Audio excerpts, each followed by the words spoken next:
Assalamualaikum warahmatullahi wabarakatuh. Perkenalkan, nama saya David Lintang Setiawan, NIM 250. Nama saya Berlagung Arita Aji, nomor induk mahasiswa 12402193252. Saya Ayu Binalsari, NIM 253. Perkenalkan, nama saya Febila Khuratu Ainina, NIM 261. Perkenalkan, nama saya Dini Luciana, NIM 271. Nama Alisna Nuraisyah, NIM 282.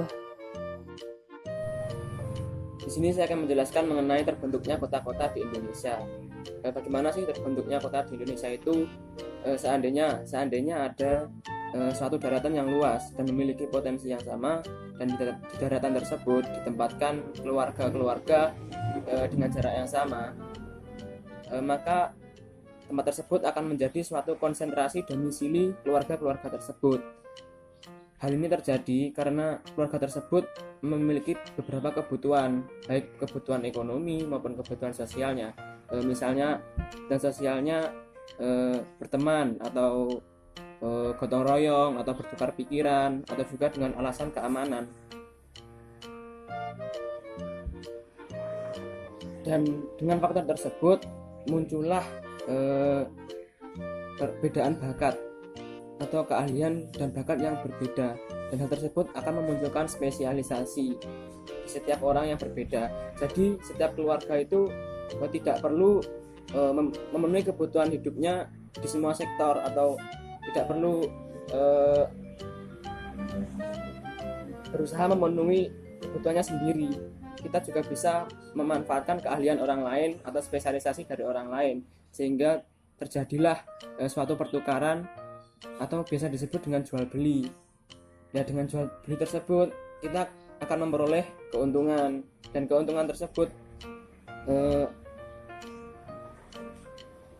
banyak produsen dan konsumen yang ingin datang ke tempat tersebut, karena beranggapan mereka di tempat tersebut mereka akan memperoleh keuntungan, sehingga banyak orang yang datang ke tempat tersebut, dan tempat tersebut menjadi ramai dan menjadi kota besar seperti sekarang ini.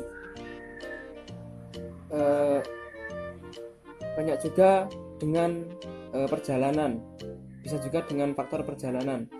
Setiap manusia pasti akan melakukan perjalanan melalui rute yang lazim digunakan oleh orang lain, dan di setiap manusia tersebut atau setiap orang tersebut pasti memiliki tujuan yang berbeda-beda, sehingga menimbulkan persimpangan antara mereka. Nah, di persimpangan tersebut biasanya karena lalu lintasnya ramai, baik lalu lintas transportasi maupun barang, sehingga tempat tersebut biasa dijadikan tempat transit. Nah, tidak jarang kota-kota di Indonesia tersebut untuk memperoleh tempat yang strategis seperti itu, biasanya kota-kota besar di Indonesia tidak jauh dari tepian pantai. Nah, lantas bagaimana dengan keadaan kota-kota yang ada di pedalaman atau jauh dari tepian pantai? Bagaimana cara mereka bertahan? Tentunya kota-kota tersebut pasti memiliki banyak cabang jalan menuju ke kota-kota besar atau jalan alternatif, sehingga akses mereka untuk memenuhi kebutuhan itu juga mudah. Atau juga pada zaman dahulu kota tersebut atau tempat tersebut ditetapkan sebagai pusat kerajaan atau pusat pemerintahan, sehingga sampai sekarang dapat bertahan menjadi kota yang cukup besar dan memiliki banyak akses jalan. Bisa juga dengan faktor hal khusus, misalnya dibukanya proyek besar di tempat tersebut, atau komoditas unggulannya yang sudah terkenal, atau bisa juga dari sektor pariwisatanya, sehingga banyak orang yang datang ke tempat tersebut atau mengunjunginya. Akan tetapi faktor tersebut bersifat terbatas, sehingga jika ingin bertahan untuk lebih luas, maka kota tersebut atau tempat tersebut harus membuka banyak jalan alternatif menuju kota-kota besar. Seperti itu, teman-teman. Poin pembahasan selanjutnya adalah apa yang didefinisikan sebagai kota. Nah, di dalam perencanaan wilayah sangat diperlukan untuk menetapkan tempat pemukiman atau tempat berbagai kegiatan lain itu sebagai kota ataupun bukan. Hal ini karena kota memiliki fungsi yang berbeda, sehingga kebutuhan fasilitasnya pun berbeda dibandingkan dengan daerah lain, seperti halnya daerah perdesaan ataupun pedalaman. Nah, Meskipun terkadang kegiatan ekonomi yang terdapat di daerah pedalaman ataupun perdesaan itu hampir mirip dengan daerah kota, yang membedakan di sini adalah jumlah serta intensitas yang lebih minim, sehingga kegiatan atau fokus dari kegiatan perekonomian yang terdapat di daerah desa atau pedalaman lebih ditujukan kepada masyarakat setempat. Nah, sedangkan fokus kegiatan di daerah kota itu dibagi menjadi dua bagian, yaitu untuk lokal serta non-lokal. Nah, selain itu, hal lain seperti sektor basis yang terdapat di daerah pedesaan dan di daerah pedalaman juga berbeda dengan di daerah perkotaan. Seperti halnya jika di daerah pedesaan itu biasanya seperti pertanian, perindustrian, dan juga pertambangan. Sedangkan di kota, selain tiga hal tersebut, terdapat lagi perdagangan barang dan perdagangan jasa. Nah, untuk menetapkan apakah sesuatu konsentrasi pemukiman itu sudah dapat dikategorikan sebagai kota atau belum, terdapat beberapa kriteria. Salah satunya, kriteria yang paling umum dan jelas digunakan adalah jumlah dan kepadatan penduduk. Survei dari Biro Pusat Statistik atau BPS dalam pelaksanaannya pada tahun 2000 menggunakan beberapa kriteria untuk menetapkan apakah suatu kelurahan dikategorikan sebagai desa ataupun kota. Nah, kriteria yang digunakan terdapat 5, antaranya adalah kepadatan penduduk per kilometer persegi, persentase rumah tangga yang mata pencaharian utamanya pertanian ataupun non-pertanian.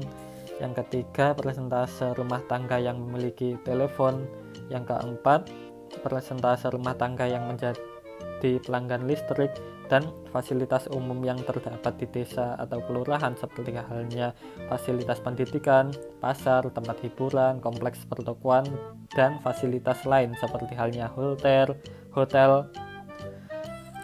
dan lain-lain. Nah, kriteria di atas hanya didasarkan pada besaran fisik dan mestinya juga dilengkapi dengan melihat apakah tempat konsentrasi itu menjalankan fungsi perkotaan. Misalnya, mengenai mata pencaharian penduduk, perlu dibuat ketentuan bahwa pencarian penduduk adalah bervariasi dan tidak tergantung hanya pada sektor yang dominan. Nah, untuk melihat apakah konsentrasi itu sebagai kota atau tidak adalah dari seberapa banyak jenis fasilitas perkotaan yang tersedia dan seberapa jauh kota itu menjalankan fungsi dari fasilitas perkotaan. Fasilitas perkotaan atau fungsi perkotaan antara lain adalah sebagai berikut. Yang pertama adalah pusat perdagangan. Yang kedua, pusat pelayanan baik jasa perorangan maupun jasa perusahaan. Yang ketiga, tersedianya prasarana perkotaan. Yang keempat, pusat penyediaan fasilitas sosial seperti sarana pendidikan dan lain-lain. Yang kelima, pusat pemerintahan. Yang keenam, pusat komunikasi dan pangkalan transportasi. Yang ketujuh, lokasi pemukiman yang tertata. Poin yang keempat yaitu keuntungan berlokasi pada tempat konsentrasi. Kegiatan produksi, terutama industri dan jasa, seringkali bertumpu di suatu tempat, yaitu perkotaan. Dari pemilihan lokasi tersebut, ada beberapa jenis keuntungan yang mempengaruhi, antara lain yaitu keuntungan berlokasi pada tempat konsentrasi atau terjadinya aglomerasi disebabkan faktor skala ekonomi atau economy of scale dan aglomerasi atau economy of accumulation. Pembahasan yang pertama yaitu mengenai economy of scale adalah keuntungan karena dapat berproduksi berdasarkan spesialisasi sehingga produksi lebih besar dan biaya per unitnya lebih efisien. Biaya per unit bisa lebih murah baik karena mesin itu lebih efisien maupun karena biaya tetap atau fixed cost tidak bertambah walaupun jumlah produksinya ditingkatkan. Dasar dari ekonomi upscale adalah faktor-faktor produksi yang tidak dapat dibagi, misalnya adanya mesin-mesin atau peralatan yang hanya terdapat dalam ukuran tertentu.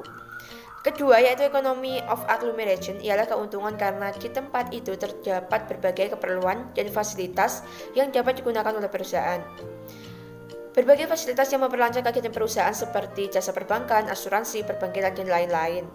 Mudah memperoleh tenaga buruh maupun pimpinan dengan berbagai tingkat keahlian tanpa harus melatihnya terlebih dahulu.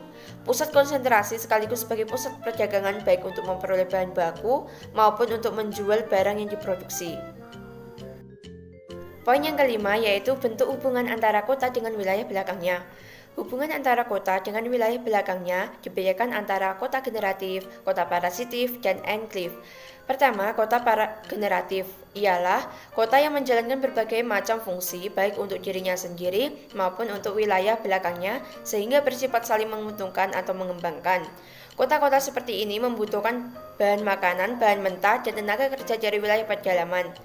Yang kedua yaitu kota parasitif, adalah kota yang tidak banyak berfungsi untuk mendorong wilayah belakangnya dan bahkan bisa mematikan berbagai usaha yang mulai tumbuh di daerah desa. Kota parasitif umumnya adalah kota yang belum banyak berkembang industrinya dan masih memiliki sifat daerah pertanian tetapi juga sekaligus perkotaan.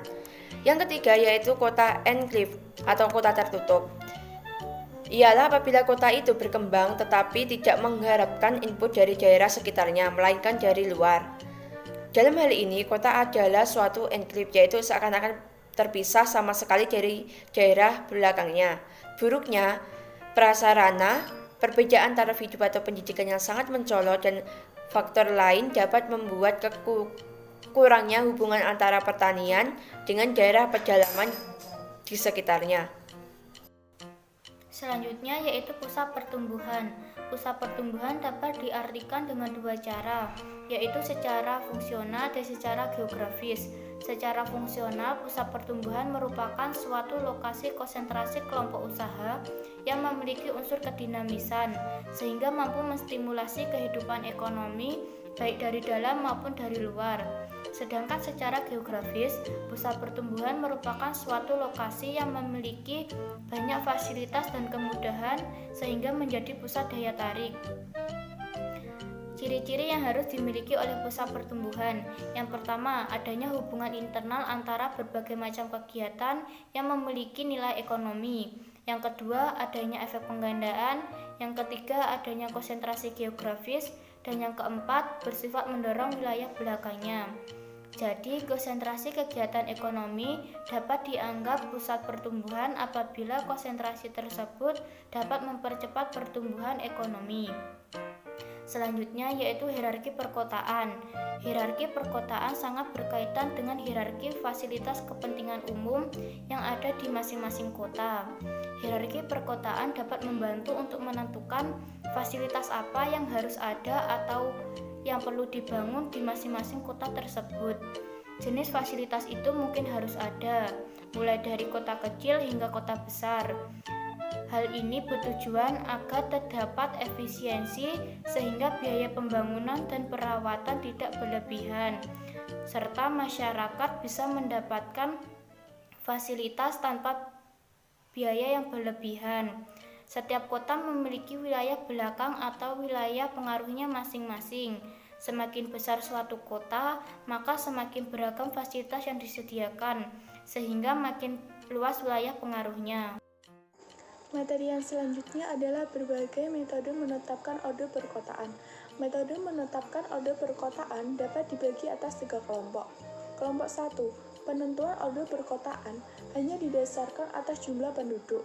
Kelompok kedua, berdasarkan perbandingan banyaknya hubungan keluar. Sedangkan kelompok 3, menggunakan unsur jumlah penduduk dan unsur lainnya seperti jumlah fasilitas kepentingan umum yang tersedia dan tingkat aksesibilitas kota terhadap kota lain terdekat yang lebih tinggi ordernya. 1. Hanya menggunakan variabel penduduk. Kelompok 1 menggunakan variabel penduduk terdiri atas metode Chris-Taylor, Frances Rule, dan metode SIP. Yang kedua, perbandingan persentase hubungan keluar. Permasalahan dalam penggunaan metode ini adalah tidak semua kota berhubungan erat. Walaupun bisa menetapkan perbedaan orde antara pasangan kota, tetapi tetap sulit untuk membandingkan orde keseluruhan kota-kota yang ada di wilayah tersebut. Yang ketiga, gabungan beberapa variabel. Variabel yang umum dianggap berpengaruh dalam menetapkan orde perkotaan antara lain jumlah penduduk kota, banyaknya fasilitas dimiliki, tingkat aksesibilitas dari kota tersebut. Selanjutnya, permasalahan dalam menetapkan orde perkotaan. Salah satu tujuan menetapkan orde perkotaan adalah agar dapat diperkirakan luas wilayah pengaruh dari kota tersebut. Dengan demikian, dapat diperkirakan jenis dan tingkat atau mutu fasilitas kepentingan umum apa saja yang perlu dibangun di kota tersebut, baik untuk melayani penduduk kota itu sendiri maupun penduduk belakangnya yang sering datang ke kota tersebut.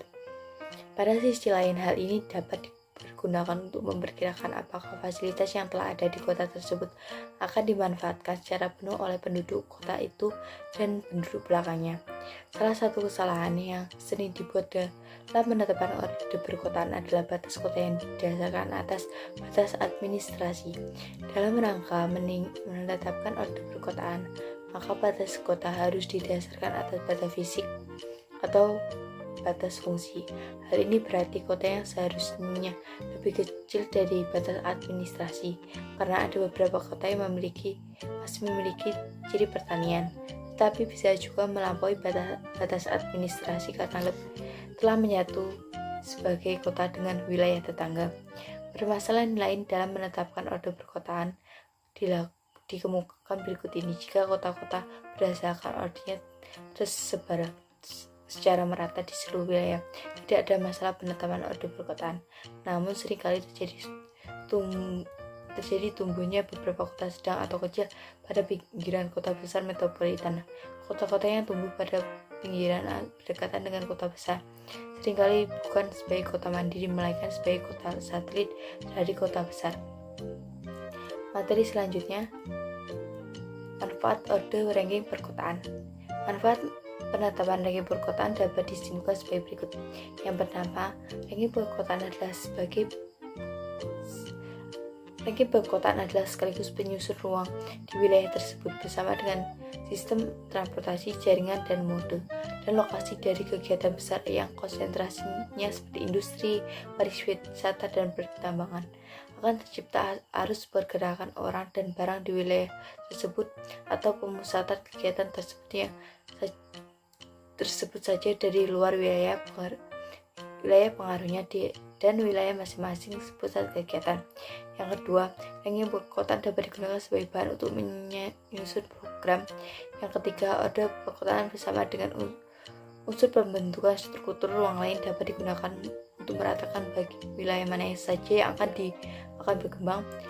Yang keempat, mudah memonitor apakah terjadi perubahan bentuk hubungan antara kota orde yang lebih tinggi dengan kota yang orde lebih rendah. Yang kelima, sebagai bahan masukan untuk merencanakan perkotaan dan perencanaan pembangunan daerah. Yang keenam, perlu diperhatikan kota yang berada pada perubahan secara jumlah penduduknya berada sekitar pertengahan antara orde yang lebih tinggi dengan orde yang lebih rendah.